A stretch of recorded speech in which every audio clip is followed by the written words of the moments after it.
In a system that puts profits over everything, small gangs of billionaires are given free rein to plunder the planet. One of the richest power cliques in the empire's inner circle is also imperiling all life on Earth at an alarming rate, only to pad their vaults with cash. In the United States, the oil industry is a giant cash-engorged beast, with the loyal servitude of the state at its beck and call. Its vast accumulation of wealth has led to its vast accumulation of power and influence in today's society. A resource that's the pivot of the modern industrial economy has made every oil-rich nation a prize to be won by every aspiring world empire. In the past half-century, the U.S. has sacrificed untold lives, limbs, and resources in its scramble to seize larger and larger pieces of the market. From funding dictators to fueling proxy battles to all-out wars of aggression. Entire countries like Saudi Arabia, Azerbaijan, Qatar, and others have been established as oil monarchies, owned by American oil corporations, armed to the teeth by imperial sponsors.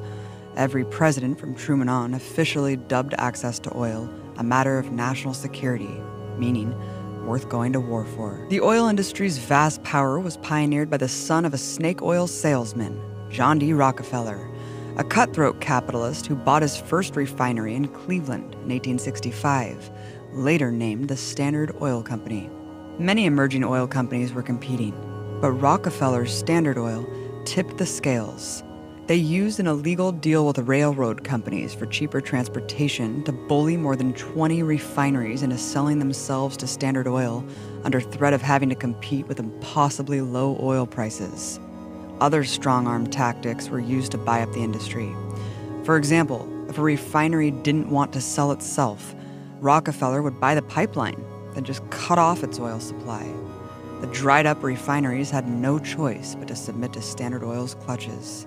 By 1879, Rockefeller's shady gangster tactics, with the help of big banks and lavishly bribed politicians, allowed Standard Oil to gobble up 90% of the country's oil refining industry. With over 100,000 workers under his belt, Rockefeller was harshly anti-union and squashed any attempts for workers to organize. The modern-day monopoly was born, one of the economy's biggest sectors in the briefcase of a handful of fat cats and top hats. This self-serving clique of oil tycoons not only subverts our supposed democracy, whose thirst puts us on the path of more disastrous, profit-driven wars, but it imperils all living things on Earth. To understand more about the tyranny of the oil industry in today's political climate, I spoke to someone who spent years reporting on oil, Antonia Juhas, a journalist and author including The Tyranny of Oil, written at the end of the Bush administration. The frame of the tyranny of oil was to say, one, political power, political influence, and decision-making leading us into wars, aggressively pushing climate change, climate destruction, human rights abuse, economic abuse, political abuse, and that we wanted to end that tyranny.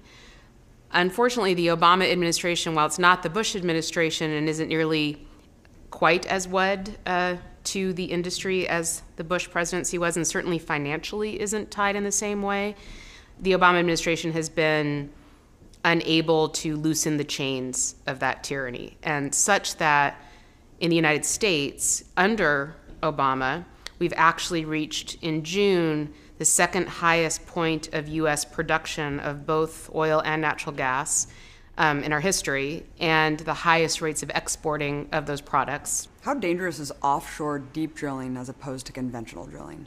The age of easy oil is over. And if you're anyone who's ever lived where oil is explored for, produced, transported, refined, the idea of easy oil doesn't make a lot of sense. But from the industry's perspective, it means, they were able to put a pipe into the ground, a big reservoir of oil was there, it was easy to pump out, and they had a willing, friendly government allowing them to do that. That age is over. Now most of the world's oil, first of all, is spoken for, and the oil that is left is more difficult to get to, more environmentally destructive to get to, often in places where you need to fight a war to acquire it, or incredibly technologically complex to try to reach. And deep offshore drilling is an area that the industry has increasingly expanded into, moving further and further out and deeper into oceans. The drilling moved exponentially further out and deeper as the industry got more money and it needed to hunt for harder to get at oil. And with that came an increasing number of problems, blowouts, spills, disasters. This became evident to the world on April 20th, 2010, when one of BP's deepwater rigs exploded and unleashed 210 million gallons of toxic sludge into the ecosystem, causing the biggest accidental oil spill in history. The uninterrupted spewing of crude for 3 straight months caused untold damage to the environment, killing over 1 million birds, according to some estimates. Besides the massive destruction to marine and wildlife, the impact on humans was catastrophic.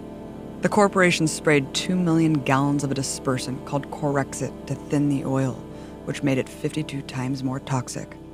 Millions of families whose jobs and livelihoods were interdependent on Gulf marine life were decimated.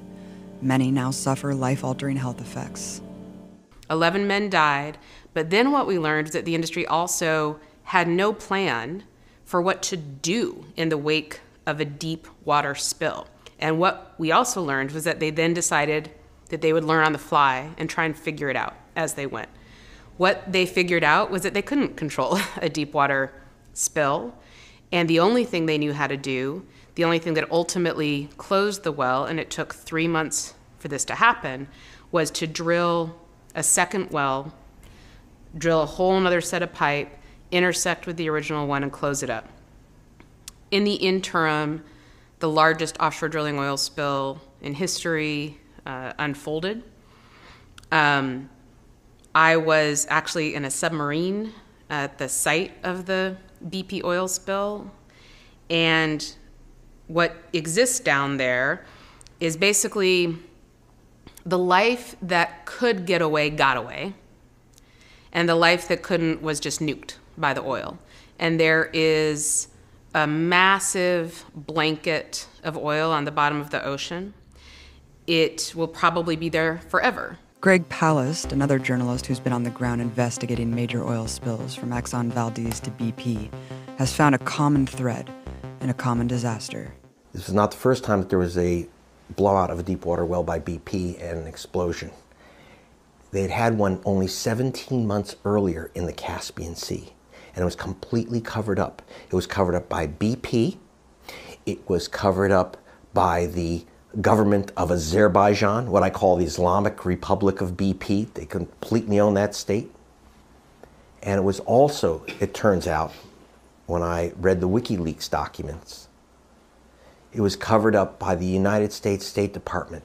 Condoleezza Rice and the State Department knew that there had been a BP blowout because they were using a quick dry cement. It was to save money. With no accountability, the spills by cost-cutting big oil have only continued, and they're seemingly rewarded for their actions. The Defense Department has more than doubled its contracts with BP since the disaster. The fines imposed on the company were merely a permit for plunder. The largest fine that's been imposed in environmental history was imposed on BP, and it's about, not sure what it added up to right now, but it's about $17 billion. And that sounds like a lot of money because it is a lot of money. But this was also the worst environmental disaster, certainly the worst oil spill to hit the United States, the worst offshore oil spill in the world. And we have laws. And those laws say, one, that's very specific. If you spill oil, you pay a per barrel of oil fee for doing that. And then on top of that, as a result of the Exxon Valdez oil spill, and actually George Bush Sr. as president pushed through really important legislation that said, basically, if you cause an oil spill, you have to put everything back to zero. You have to put it back the way it was. Those fines, just straight application of our laws, should have brought BP up to more around the range of $200 billion, which meant that it would have really challenged its ability as a company to continue operating. And that's not what happened. So BP did face a very big fine, but in BP's own words, it was manageable. And so it definitely very much brings to mind the power of the banking sector, which is Are these companies just so big, so powerful that they are bigger than the government's capacity to control them? And actually, if you look at U.S. history, we've faced this position before. And in response to this, the control of these companies over the Senate, we had the populist movement in the United States. We had mass protests and uprisings and shutdowns and people in the streets and people demanding change. And we actually did get not revolutionary change, but regulatory changes. And we got our first antitrust laws. And the first focus of the antitrust law was breaking up the Standard Oil Company with the very specific intention that it needed to be smaller so that the government could be bigger than it. But all those pieces of the Standard Oil Company are names that are going to be familiar now. They were Exxon. They were Mobil, which is now ExxonMobil. They were Chevron. They were Texaco. Those are now Chevron, Texaco. All the sort of pieces of Standard Oil have been allowed to morph back together and form these massive major companies. And BP is actually an example of that, because BP only came into the United States by buying Arco, which was a major U.S. Oil company, which also was a spin-off of Standard. The growth of monopolies in the late 19th century was answered by an anti-monopoly movement, by both populist farmers driven into abject poverty by monopolies, and sectors of the capitalist class that wanted a fair fight. Politicians were further enticed by antitrust laws through their application of breaking up labor unions, which they described as human cartels. By 1911, the Supreme Court ruled that Standard Oil had to be broken up to restore competition in the industry. The initial breakup of Standard Oil's monopoly was of no bother to Rockefeller. He was soon after crowned the richest man in the world's first billionaire. A billionaire at a time when the average annual income in America was $520. While sitting idle in their mansions, the Rockefeller family had unprecedented wealth poured in their bank accounts. Most of the global industry owned by just three pampered bloodlines: the Rocks, Rothschilds, and the Dutch royal family. Standard Oil was broken up into 34 independent companies. But in a generous gift, every Standard Oil owner was promised part of each of the new company formed. But the antitrust laws were only a reset button. Those 34 new companies set out to eat their competition, just as before. After being knocked into pieces, the oil monopoly golem began to pull itself back together. When anything threatened total dependency on oil, they went after it. The landscape of America's cities had been defined by their decades-long fight to strangle any mass public transportation plan. For example, an entire system of electric streetcars were sabotaged and destroyed by General Motors and Standard Oil, for which they were found guilty of conspiracy in 1949. The industry has amassed so much power, oil now regulates the government. The U.S. military is the world's biggest consumer of oil and its biggest polluter, yet it stands shielded from regulation. From the Clean Water Act to the Clean Air Act, nearly every large-scale piece of environmental legislation includes sweeping exemptions for dirty energy. A predictable outcome for an industry that's mastered the dark underbelly of DC bribery. The two are so cozy, 3 out of every 4 dirty energy lobbyists used to work in government. More than 430 congressmen have become industry lobbyists. But the corruption doesn't get more blatant than at the Bureau of Ocean Energy Management, Regulation, and Enforcement, where more than a dozen former officials went on to make 6-figure salaries in big oil. Everyone gets perks for playing the game. Over $35 million will be stuffed into the pockets of 2016 candidates alone by the toxic industry. But the cost hasn't gone unrewarded. For years, big oil has greased industry executives into the highest levels of government to ensure oil remains at the forefront of U.S. energy policy. The Bush family dynasty is one of oil, and both presidential administrations did everything in their power to line the tar-filled pockets of oil CEOs. From former Halliburton CEO Dick Cheney running an energy task force to Condoleezza Rice sitting on the board of Chevron, tens of billions of dollars in tax breaks and subsidies were given to toxic oil and gas corporations, streamlining their plunder of the planet. The relationship's mutually beneficial, evidenced when Cheney raked in $40 billion for Halliburton's spin-off KBR and no-bid contracts to rebuild Iraq, after he bombed it. Under Obama and an array of newly available drilling opportunities, the U.S. has become the world's top oil and gas producer. The number one new source of super profits became fracking, a highly destructive and dangerous method of natural gas extraction. Because of the speed with which this production has come in, North Dakota went from a state that basically wasn't producing oil to being the second largest oil producing state in the country. It's mass infrastructure moving in. So what happened was that North Dakota suddenly became a mass fracker. And in North Dakota, that means an enormous amount of flaring, which are the huge bursts of flames that come out of the ground that are burning natural gas off at the source. And you had what was beautiful land, buttes and wild mustangs, and an area that's a Native American reservation where communities have lived for a very long time, just now turned into a frack zone. In Oklahoma, you have 600 earthquakes that have happened in the last year in one state. So that's 3 a day. People you have never have never had oil production there. Suddenly there's oil, and suddenly there's 3 earthquakes a day because of the consequences of the fracking. It's the dumping of the wastewater that leads to huge impacts on the earth, and then it leads to these earthquakes. And so you're starting to see, though, whereas in other countries where people have spent a long time being exposed to oil production and the harms of oil production and have resisted, in the United States, oil production tended to be very isolated. But now it's everywhere. With oil's expanding wealth comes expanding power for its owners.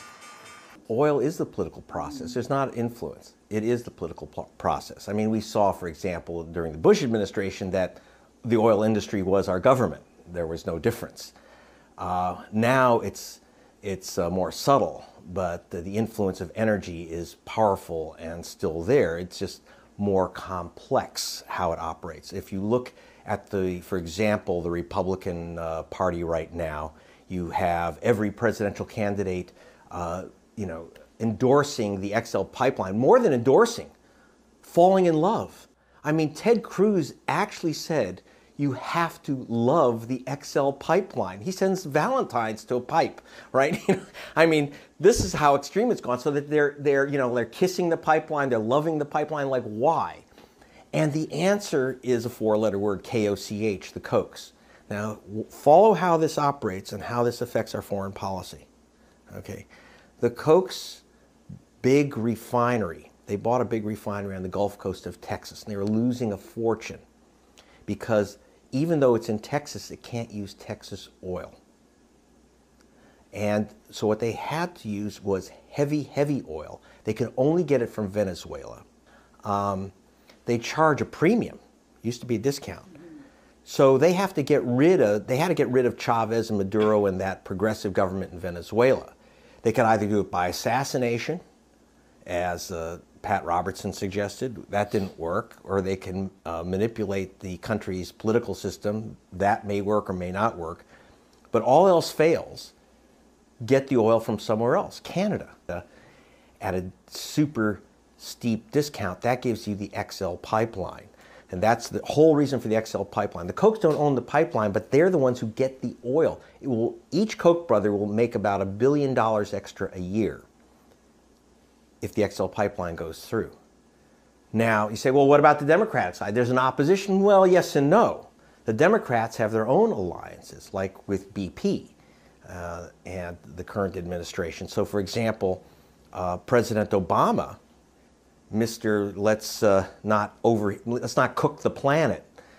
Global warming is a terrible threat to everyone. And yet, he approved drilling in the Arctic. I was up in the Arctic Circle, actually, where they're going to drill at Kaktovik. And I was called up by the Inuit speakers, Etok, the great whale hunter, and he said, look, we're done. We're finished as a people if they drill here. I mean, and also if you have a spill in the Arctic Ocean, it goes under the ice cap to Norway. There couldn't be a dumber, stupider, more dangerous, poisonous idea than drilling in the Arctic, and yet you have a Democratic president that approved it. So that only happens because you had a tremendous influence by BP and Shell in the current administration. The Kochs have tremendous influence mostly on the Republican side, but they are not Republicans. Koch Oil is not a Republican operation. They are for Kochs, and they don't bet on the horses. They own the whole damn racetrack. Of course, the majority of scientists in the world have agreed to the consensus of human-caused climate change or human-exacerbated climate change. Americans seem uniquely ignorant in this analysis. I wanted you to kind of analyze how the media disinformation campaign works on behalf of the oil industry. One of the ways it does it is it buys up a lot of academics.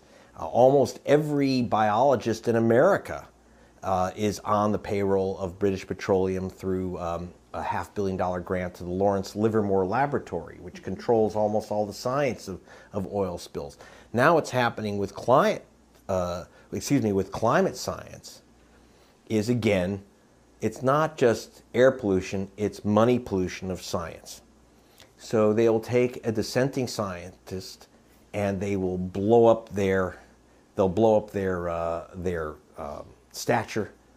Earlier when you said National Petroleum Radio, of course you're talking about NPR, and this is the most amazing report ever, right? In the wake of the BP oil spill, they have on this scientist who's talking about, don't worry, the oil is just gonna be eaten by oil-eating bacteria. Yes. And talk about that specific report and what's behind it. $500 million dumped into the Lawrence Livermore Laboratory, and those scientists under Livermore's control took over the airways. Obviously, BP worked very hard to get their guys out there, and never on NPR, which was leading this charge that Mother Earth cleans itself, never once did I hear that these guys were paid for by British Petroleum. That's important. Ivor van Heerden, who was head of the Hurricane Center at the Louisiana State University, after Katrina, he said the reason why this city was underwater was because the oil industry had destroyed the mangroves. All the drilling and dragging of drilling rigs, etc., had basically destroyed 100 miles of swamp protection. People say, why do people live in New Orleans underwater? Well, the Gulf Coast was brought to the edge of New Orleans by the oil industry. Van Heerden had raised the alarm 1 month before Katrina drowned New Orleans. He said this city could be underwater in 30 days. 30 days later, it was underwater. He said that on British television. He was right. Instead of building him a statue and say, thank you for telling us, trying to save this city, they shut down the Hurricane Center. Can you imagine Louisiana shutting down its Hurricane Center? And they replaced it with a wetlands center. What was going on here? They got a check from Chevron Oil. Chevron said, we will pay for and fund a giant center, academic center, if we get to pick the professors and you close down Van Heerden and his Hurricane Center. So Louisiana State University lost its Hurricane Center, if you can imagine, for this oil company, basically propaganda forum, where the oil companies literally pick the professors. Remember, we don't have an investigative media in America. Our reporters don't go after facts. They're not reporters, they're repeaters. Instead, what they do is they say, well, on one hand this, on one hand that. Well, some scientists believe that the Earth is getting hot and we're doing this to Mother Earth. And then there's some guys who say no. And they don't bother to tell you that those guys who say no are on the payroll of the oil companies. But we don't have time for the super elites at the helm to suddenly care about the environment. Drastic, immediate action is needed to even begin to turn around the situation. The United Nations last year came up with its most definitive statements on what was needed to basically avert the worst consequences of climate change. And the action that was made very clear was that 3/4 of known existing fossil fuels need to stay in the ground. That's it. That's the only way not to avert harm caused by climate change, not to avert the problems that we're already experiencing, but to avert the worst predicted consequences of climate change. So that means that where we need to start from now is that the resource needs to stay in the ground. But the empire is doing the opposite of that, chasing profits at any cost. 20,000 oil spills are reported each year in the United States alone, not to mention millions of gallons spilled across the world in once pristine habitats like the Amazon rainforest. In the Niger Delta, they have had the shocking equivalent of an Exxon Valdez spill every single year for the past 50 years, courtesy of untouchable overlords like ExxonMobil and Shell. More oil spilled from train crashes in 2013 than in the previous 4 decades combined, or more than 1 million gallons of crude oil spilled from derailed train cars across the country. In 2014, the number hit another record high. Yet rail remains the #1 preferred mode of transportation for oil companies. Hundreds of thousands of miles worth of pipelines traverse the length of the U.S., a stretch of ticking time bombs of potential disaster run by unregulated, cost-cutting owners. Between 2008 and 2012, over 500 oil industry workers lost their lives in on-the-job accidents, a rate 8 times the average of other industries. So much detriment for a resource that's not even necessary. If this system put the needs of people and the environment first, there would be little dependency on such a damaging fuel source. Stanford engineers have already developed a cost-effective, state-by-state plan to transition the entire U.S. to all renewable energy sources by 2050. The cost of the Iraq war alone could have covered all global investments in renewable energy needed to halt climate change trends. We see that big oil can buy the politicians who regulate it, have the military pledge allegiance to its interests, be shielded from pollution restrictions, leech off U.S. tax dollars, control mass media, crush alternative energy, and avert punishment for all of the crimes it commits. It is utterly insane that small boardrooms of self-serving billionaires are empowered to act as though the only future that exists is in their stock portfolios. They've been destroying lives and habitats for over a century, and now their unfettered greed is a threat to human civilization itself. Their path towards a tar-covered, uninhabitable dystopia won't be reversed unless the power structure is flipped. We can't fight the rule of oil tycoons without fighting the system of corporate empire that dutifully serves them.